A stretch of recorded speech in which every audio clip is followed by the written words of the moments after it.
본문 말씀으로 경솔한 맹세, 사려 깊은 결의라는 제목으로 함께 하나님 말씀을 나누겠습니다. 말에 대한 성경적 교훈도 많고 또 격언이나 우리 주변에 떠도는 여러 가지 좋은 말들이 참 많습니다. 말은 그 사람의 인격이다 이런 표현이 있죠. 그 사람이 어떤 말을 하느냐, 어떤 용어를 쓰느냐, 그 사람의 인격을 대변해 주는 경우가 종종 있습니다. 또 마음에 가득한 것을 말하게 되어 있습니다.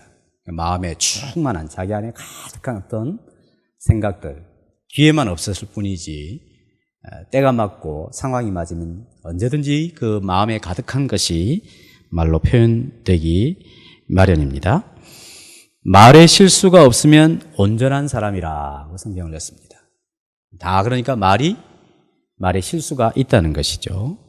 여러 종류의 짐승과 새며 벌레와 또 바다의 생물들은 사람들이 다 길들이게 되는데 길들일 수 없는 것이 있는데 그것은 사람의 혀라 그랬습니다. 사람의 혀. 혀를 능히 길들 사람이 없다는 것이죠. 그 말은 결국 말을 하고 살아갈 때 어느 누구도 실수하지 않을 사람은 없다 하는 것입니다. 그래서 늘 말을 주의를 기울여서 말을 해야 되고 말하기는 늘 더디하는 또 성내기도 더디하는 그런 자세가 요구된다 할 수 있습니다. 오늘 이 말과 관련된 교훈이 오늘 말씀에 설명되고 있습니다. 아들 요나단의 용맹함과 또 그렇게 하나님께 순종하게 되었을 때 하나님께서 일하기 시작하셔서 하나님의 승리를 이스라엘 가운데 허락을 해 주셨습니다. 선봉대였던 요나단과 그의 무기를 든 병사 두 사람이 블레셋의 수비대를 치기 시작하여 그것이 하나의 계기가 돼 하나님께서 그 진영을 어지럽히고 큰 지진을 발하셔서 블레셋 사람들끼리 서로 죽이고 죽이는 그런 희한한 일이 일어나게 되었습니다. 그래서 블레셋 사람들이 막 무너져 내리기 시작하고 이리저리 그 모래가 바다의 모래만큼이나 많은 군사들이 흩어지기 시작했습니다. 도대체 이 일이 어떻게 발생하게 되는 것일까? 우리 진영에서 누가 그들을 친 사람이 있을까? 그래서 사울이 우리 부대원들 중에 누가 빠졌는지 전모를 해보니까 아들 요나단과 그의 무기를 든 병사 하나가 빠져 있다는 것을 알고 그 두 사람이 적진을 치고 있다는 것을 알게 되었습니다. 그리고 적들의 상황이 굉장히 좋지 않다는 것을 직감한 사울은 아이야라고 하는 제사장에 당장 여호와의 궤를 가져오라 했죠. 그래서 이제 제사장이 하나님께 물으면 하나님이 대답해 주시는 그런 방식을 취하려고 했습니다. 그런데 한 전령이 오기를 지금 점점 더 블레셋 사람들이 어지럽고 어려워지고 있는 형편을 이야기하게 되자 사울은 제사장이 부탁했던 것을 당장 거두고 사람들이 또 자신들에게 흩어졌던 자기 그 병사들이 모여들기 시작하자 하나님께 묻던 일을 중단하고 당장 블레셋 진영을 치려고 하는 장면이 우리가 읽었던 16절에서 17절부터 쭉 소개되고 있습니다.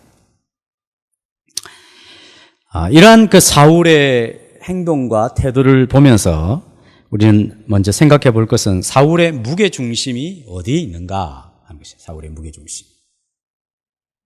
그냥 석류나무 아래에서 백성들과 어찌할 바를 몰라 적들을 치려고 하는 생각조차 하지 못하고 머물러 있던 그들에게 갑자기 그 적군들의 상황이 좋지 않다고 하는 어떤 소식을 듣게 되었을 때에 여호와의 궤를 가져와서 물으려고 했다가 점점 더 그 블레셋 진영의 소동이 심하다는 소식을 듣고 또 자기에게 몰려오는 군사력이 증대한 것을 보고 당장 그들을 쳐들어가는 그래서 하나님께 묻는 것을 중단해버리는 이 사울의 마음 안에 있는 그 무게중심이 어디에 있는가? 진정 하나님께 이 전쟁에 대한 승패에 대하여 묻기를 원하는 중심이 있는가? 생과 사라고 하는 살고 죽는 것이 진정 하나님의 손에 달려있다고 믿기 때문에 이러한 행동을 취하고 있는가? 아니면 그저 단순한 호기심에 지나지 않는 행동인가? 주어진 상황에 빠르게 적응하는 성향이 있는 사람이라서 하나님의 뜻을 묻고 기다리기에는 너무 조급하기 때문에 더 이상 기다릴 수 없는 그런 사람은 아닌가. 지금 적군의 상황이 어지럽고 좋지 않게 되자 마치 점을 치듯이 제사장에게 한번 물어보자 했다가 이제 물어볼 필요도 없는 상황이 되자 이제 안 해도 된다고, 내가 알아서 다 하겠다고, 그런 어떤 무게중심을 갖고 있는 것은 아닌가 하는 생각을 하게 되는 것입니다. 그러니까 사울의 이 섣부른 맹세가 어디서부터 시작되었는가 하는 것을, 이런 전쟁의 상황이 어떻게 되느냐에 따라서 사울의 태도가 바뀌는 것을 보면서 이 사람이 이럴 때는 이런 말을 하고 저럴 때는 저런 말을 하는 사람이구나 하는 것을 예상해 볼 수 있다 하는 것입니다. 결국 우리 입에서 나온 어떤 말이라고 하는 것은 자기의 중심 안에 무엇이 있는가, 내 마음의 중심이 어느 쪽에 쏠려 있는가, 이것에 따라서 어떤 상황이 전개될 때 그 상황에 맞게 자기가 반응하고 말한다 하는 것을 알 수가 있습니다. 이제 이스라엘이 적 블레셋을 점점 치면서 승리하기 시작하는 이 승리의 날에 이스라엘 백성들이 너무 피곤했다라고 하는 표현이 등장하고 있습니다. 24절에 이렇게 되어 있죠. 이날에 이스라엘 백성들이 피곤하였으니. 피곤하였다는 말은 그냥 오늘 하루 종일 일했더만 피곤하다 이런 정도가 아닙니다. 완전히 그냥 탈진한 상태예요. 탈진. 여기 계속 그런 말들이 나오죠. 31절에도 블레셋 사람들을 쳤으므로 그들이 심히 피곤한지라 그랬습니다. 피곤하다 이 말은 그냥 몸이 조금 피로하다 이것이 아니라 탈진이 된 상태다, 기력이 거의 없는 그런 상태를 이야기하는 것입니다. 아직 전쟁의 완전한 승리는 맛보지 못했습니다. 승리를 조금씩 경험하기 시작했는데 이미 이스라엘 백성들은 적을 치기에는 너무 탈진한 그런 상태였습니다. 왜 그렇게 되었는가? 그것은 사울의 맹세 때문이었다는 것이죠. 사울은 이렇게 생각했던 것 같습니다. 이 사람들을 지금부터 치기 시작하여서 저녁 때까지 치면, 아무것도 먹지 않고 부지런히 치면 적들을 섬멸할 수 있을 것 같다는 생각을 했던 것 같습니다. 그래서 먹는 시간도 아까워서 적들을 치기 위해서는 먹는 시간도 줄여야 되겠다, 그렇게 생각을 했던 것 같습니다. 그래서 어떤 음식도 입에 대면 그 사람은 저주를 받을 것이다, 이렇게 선포를 하고 말았습니다. 그러니까 백성들이 두려워서 배가 고프고 힘이 없고 탈진이 되어감에도 불구하고 음식을 먹지 못하는 그런 상태가 되고 말았습니다. 의도는 굉장히 좋아 보이지 않습니까? 하나님께서 이기게 한 전쟁을 끝까지 감당하겠다, 이왕 이렇게 하나님이 전쟁을 이기게 하셨으니 적을 완전히 섬멸하겠다, 끝장내겠다라고 하는 의도는 좋아 보이는 듯 하지만, 그러나 이 일을 통하여 문제가 발생하게 되었습니다. 먼저는 사울의 아들 요나단이 이 맹세를 듣지 못하였습니다. 요나단도 열심히 전쟁을 하다 보면 배가 너무 고프고 힘이 없으니까 마침 꿀집이 있는 거예요. 벌꿀집이. 그래서 거기에 지팡이 좀 막대기겠죠. 이렇게 찍어가지고 그 입에 이렇게 대니까 그거 조금만 먹어도 눈이 밝아지고 기력이 생겨나게 된 것이죠. 그것을 먹은 것을 이 사울의 맹세를 들었던 백성들 중에 한 사람이 요나단에게 정보를 하나 흘려줍니다.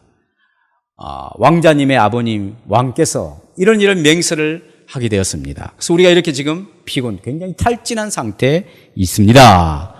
그래서 아마 요나단을 염려해서 하는 소리일 수 있습니다.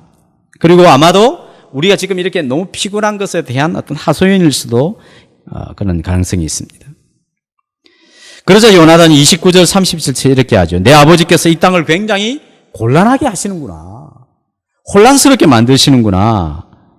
만약에 블레셋을 친 그 일부를 친 그곳에서 그 탈취물 중에 먹을 만한 음식을 선택하여 먹게 되었더라면 힘을 얻어서 훨씬 더 적들을 많이 무찌를 수 있을 텐데, 아버지의 맹세로 말미암아 이스라엘 전역에 굉장히 혼란스럽고 곤란한 일이 생기게 되었다라고 판정을 하게 되는 것이죠. 그럼에도 계속 전쟁은 치루했습니다. 그래서 31절에 보니까 믹마스에서부터 아얄론에 이르기까지 블레셋 사람들을 쳤으므로 그들이 이제는 심히 피곤한지라.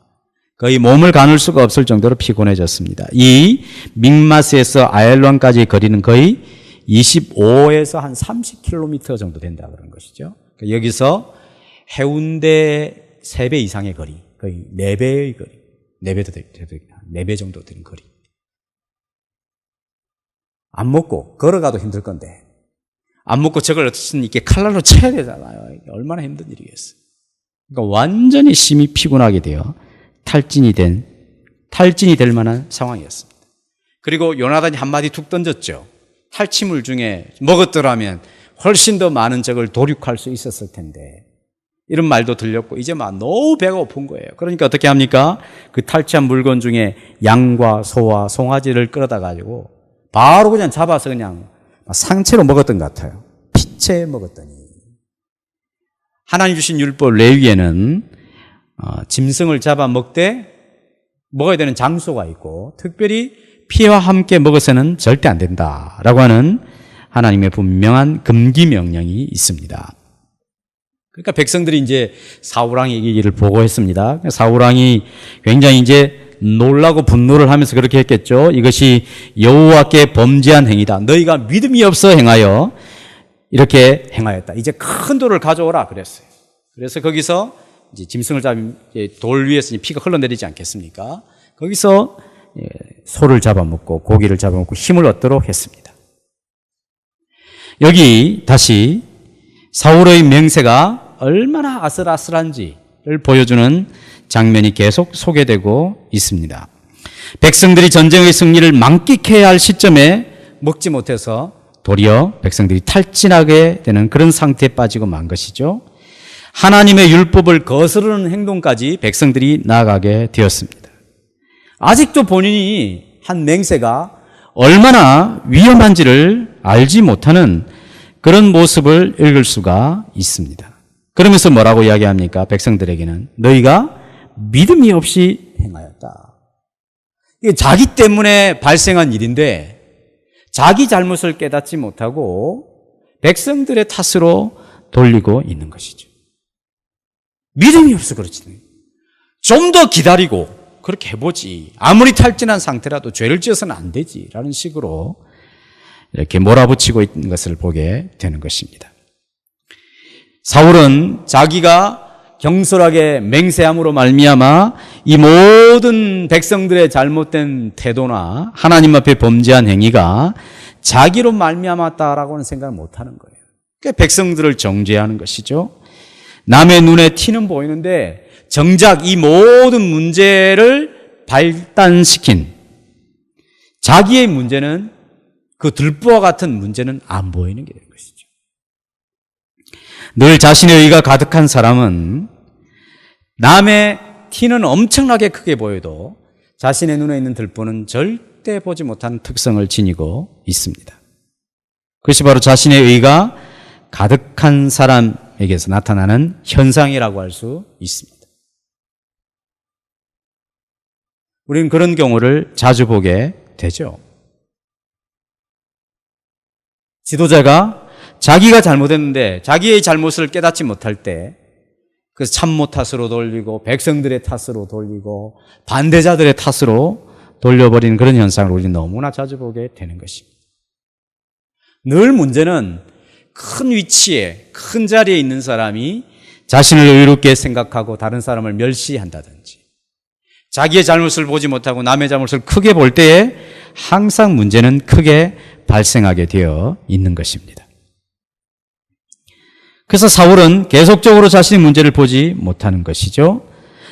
그러니까 이러한 자기의 잘못을 봐야 자기 반성이 있고 자기 회개가 있고 여러 사람들 앞에서 내가 정말 잘못했나라고 고백을 하고 나서야 그 다음 진정한 변화가 있을 것인데 이런 자기 잘못을 보지 못하게 되니까 자꾸 더 큰 실수를 하게 되는 것입니다. 그것이 바로 36절에서 소개되고 있는 내용이죠. 이제 사울은 밤까지 쳐서 밤에부터 지금 이제 밤이 된 것 같아요. 밤에부터 지금부터 쳐서 새벽 동틀 때까지 적을 치면 상당히 적을 큰 손해를 또는 큰 힘을 잃게 만들 수 있는 그런 여지가 있겠다라고 생각을 했던 것 같습니다. 그래서 백성들이 왕이 원하는 대로 하십시오 하자 제사장이 잠깐 겁니다. 아마 제사장은 이때 뭔가를 감지했던 것으로 보입니다. 영적인 문제가 있다는 것을 생각하게 된 것 같습니다. 잠깐 스톱하고 하나님께 한번 물어보자 라고 했어요. 그래서 하나님께 이제 물어봅니다. 37절 사울이 하나님께 묻자오되 내가 블레셋 사람들을 추격하리이까 주께서 그들을 이스라엘 손에 넘기시겠나이까 물었는데 아무 대답도 안 하시는 거예요. 하나님. 그때 사울은 자기가 가지고 있는 미력한 신앙이나마 이러한 하나님 앞에 무응답은 틀림없는 우리 쪽에 뭔가 죄가 있기 때문에 하나님이 응답하시지 않은 것이구나 이렇게 생각을 했습니다.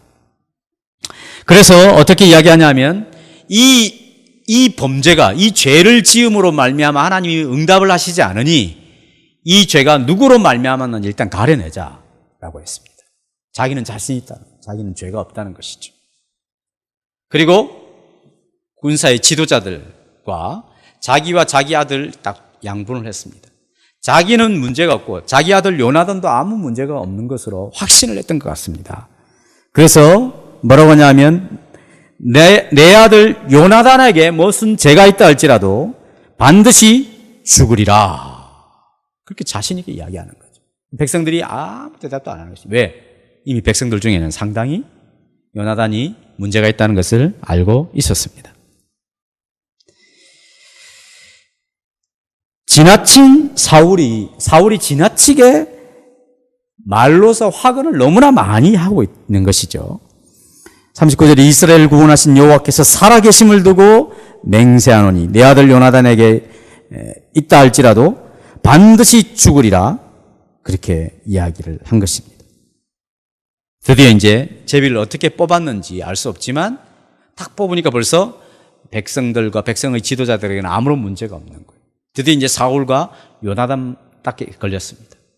두 사람 중에 또 하니까 요나단이 뽑혔어요. 사울이 요나단에게 질책을 하죠. 요나단아, 네가 행한 것이 뭐냐? 말해라. 자백해라. 요나단이 말합니다. 사실은 제가 제 손에 가진 지팡이를 가지고 꿀을 조금 찍어서 먹었습니다. 그러나 내가 이제 죽을 수밖에 없습니다. 왜? 하나님의 이름으로 맹세를 했기 때문입니다. 그래서 44절에 보면 사울이 이렇게 이야기합니다. 사울이 이르되 요나단아 네가 반드시 죽으리라. 그렇지 않으면 하나님이 내게 벌을 내리시고 또 내리시기를 원하노라.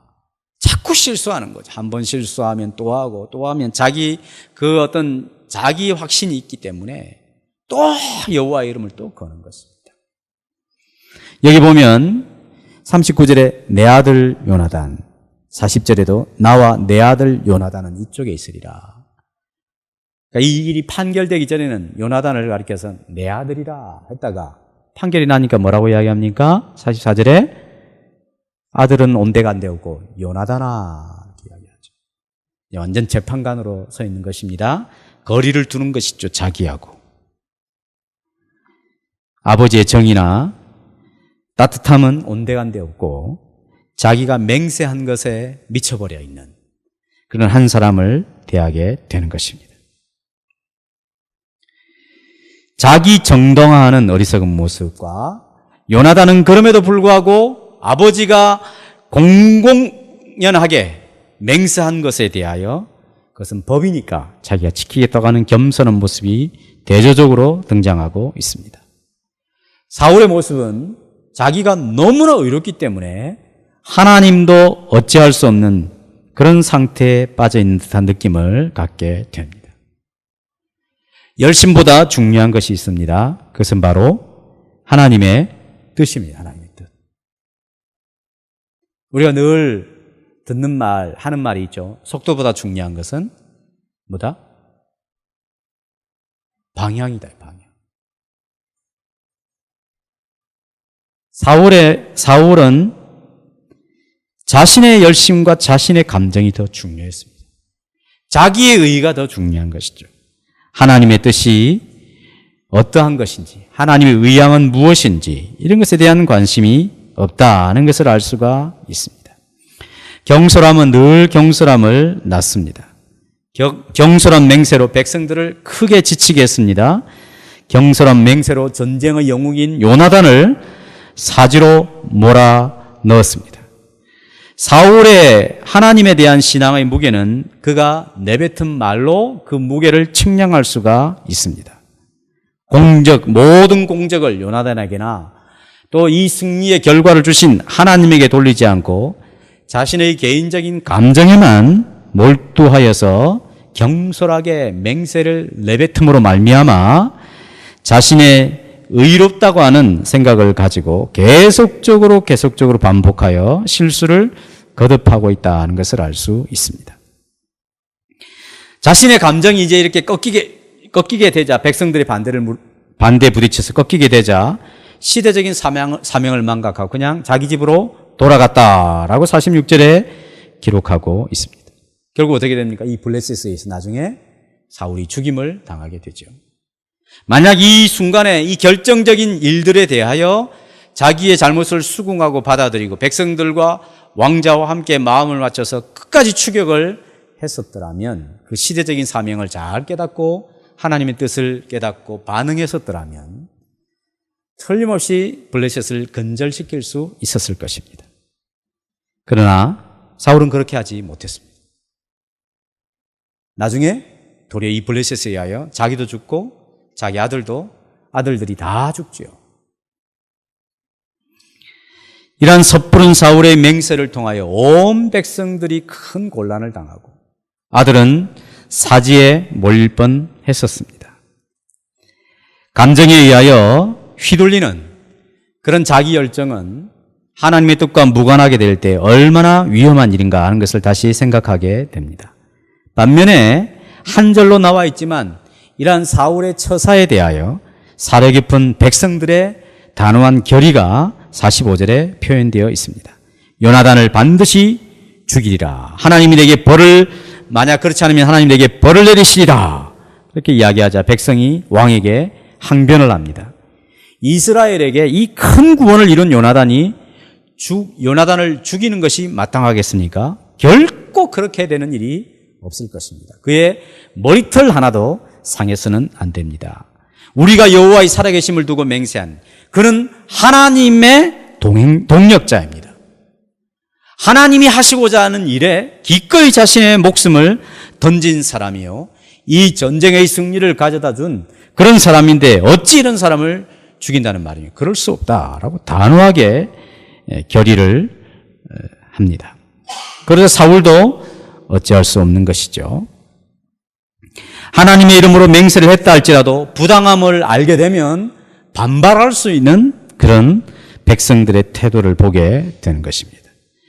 그들이 사울에게 반발할 때는 그냥 무작정 반발한 것이 아니라 굉장히 논리적으로 반발하는 것이죠. 그리고 상식적으로 반발을 하는 것입니다. 그 말은 사울 당신이 지금 하는 일은 너무 감정에 치우치고 자기 생각에 너무 빠져 있어가지고 논리적이지 않다는 것입니다. 사울왕 당신은 지금 상식적이지도 않다는 것입니다. 우리가 한번 상식적으로 생각을 해보고 논리적으로 하나님 앞에 생각을 해보십시다. 당신의 그 맹세가 얼마나 경솔한지, 그것이 얼마나 우리 지금 이스라엘 전체를 힘들게 만들고 이 요나단 왕자님을 어렵게 만드는지, 그것은 하나님 앞에 마땅치 않다는 것입니다. 도리어 백성들은 하나님이 누구를 통해 일하시는가를 보는 영적인 안목을 지니고 사울 왕에게 반발하고 있음을 볼 수가 있습니다. 우리가 늘 감정에 따라 처신하는 것은 항상 위험한 상황을 연출한다는 것을 꼭 기억해야 합니다. 그것이 가벼운 말이든지 무거운 말이든지 어떤 경우에든지 자신의 감정에 따라 처신을 하게 되면 항상 위험한 상황을 연출하게 되어 있습니다. 내가 말을 할 때는 언제나 상식이 통하는 그런 대화와 언어를 사용하는 훈련을 잘 해야 하는 것입니다. 예수 믿는 사람은 도대체 상식이 안 통한다, 저 사람들은 초월만 통한다 이래버리면 이상한 사람들이죠. 저도 그렇게 신앙생활하는 사람들 너무 힘듭니다. 너무 경건하고 너무 신비스럽고 그래서 참 힘듭니다. 오늘 하는 농담입니다만 전화를 하면 여보세요 이래야지 할렐루야 이러면 안 되죠. 물론 뭐 하는 말이긴 합니다만 뭐 제 친구 목사들 중에도 꼭 그런 사람이 있어요. 물론 이제 그분의 그 순수함을 제가 알기 때문에 거부감 없이 봤습니다만 우린 그렇죠. 여보세요 이러면 전화했으면 아무리 목사도 상대편을 향하여 여보세요 이래야지 누구십니까 이래야지 할렐루야 할렐루야 그 목소리까지 깔아가지고 그러면 안 되죠. 상식이 통해야죠. 상식이. 우리 될 수 있으면 우리의 그 교회에서 쓰는 용어들을 자꾸 이 일반적으로 대화하는 용어로 바꿀 수 있는 능력을 지니고 있어야 돼요. 안 그러면 이 세상 사람들이 우리를 경건하다고 생각은 하겠지만 친구로 여겨주기가 어렵습니다. 상식이 통해야 되죠. 자기의 의를 추구해야 합니다. 내가 의롭다고 생각하고 다른 사람은 그렇지 않다고 하면 정상적인 관계를 맺을 수가 없죠. 그렇죠? 바울도 남을 나보다 낮게 여겨라. 그래야 우리가 신앙생활할 때, 또 사람들과 관계를 맺을 때 그 관계를 건강하게 맺어갈 수 있다. 이렇게 이야기합니다.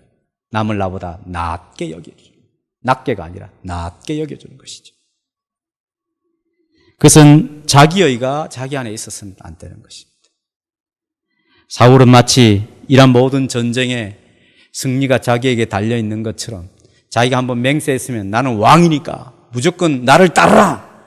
이런 식의 마음을 가지게 되면 항상 실수하게 되어 있고 그런 사람이 또 말을 하고 또 맹세를 하고 또 뭔가를 걸면 또 거기에 늘 실수가 따르고 그렇죠.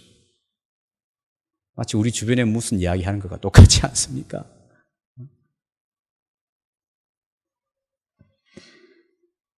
일어난 공적을 함께 나누고 특별히 하나님께 돌릴 수 있는 태도, 그런 겸손한 태도를 지녀야 실수를 줄일 수가 있습니다.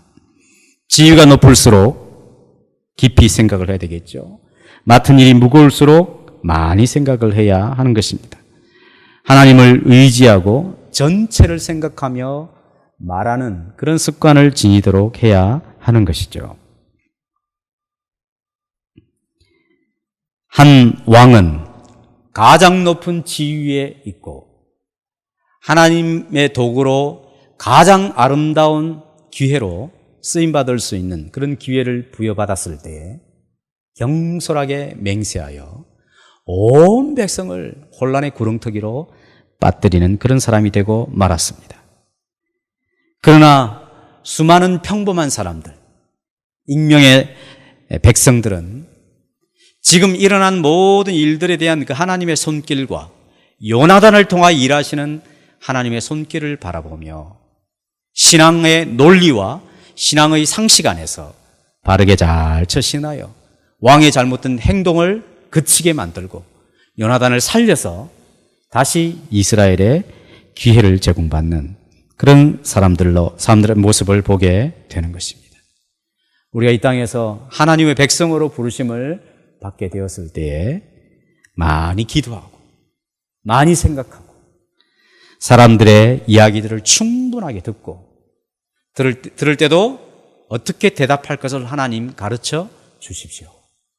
이런 태도로 들으며 충분히 듣고 함께 반응을 해주고 논리적이고 상식적인 그런 지혜의 사람들이 되어서 설득력 있는 하나님의 자녀로 거듭나야 되지 않겠습니까? 그 일을 통하여 쓸데없는 논쟁에 휘말리지 않고 잘못하면 경솔한 맹세로 죽어가는 사람을 살려가는 그런 사람이 되어야 하지 않겠습니까? 우리의 마음속에 두신 하나님의 성령을 존중히 여기며 그분께서 우리에게 요구하시는 것이 무엇일까? 하나님의 뜻과 내가 나아가야 될 방향은 무엇일까? 이런 상황 속에서 내가 혹시 감정에 치우치는 것은 아닐까? 이런 형편 속에서 내가 어떻게 반응하는 것이 가장 하나님이 기뻐하시며 가정의 공동체, 교회 공동체, 내가 맞상대하고 있는 사람을 바르게 세워가는 일일까? 이런 것들을 기도하고 기다리는 그런 태도가 있을 때 우리는 훨씬 더 실수를 줄이고 하나님의 뜻을 이루어가는 그런 귀한 도구로 쓰임받을 줄로 믿습니다. 이왕 말하고 살아야 될 때, 실수를 줄이고 이왕 말하고 살아야 될 때 하나님의 이름을 높이고 이왕 말하고 살아가야 될 때 사람의 덕을 위하여 살아가는 그런 하나님의 사람들이 될 수 있기를 축복합니다. 찬양하겠습니다.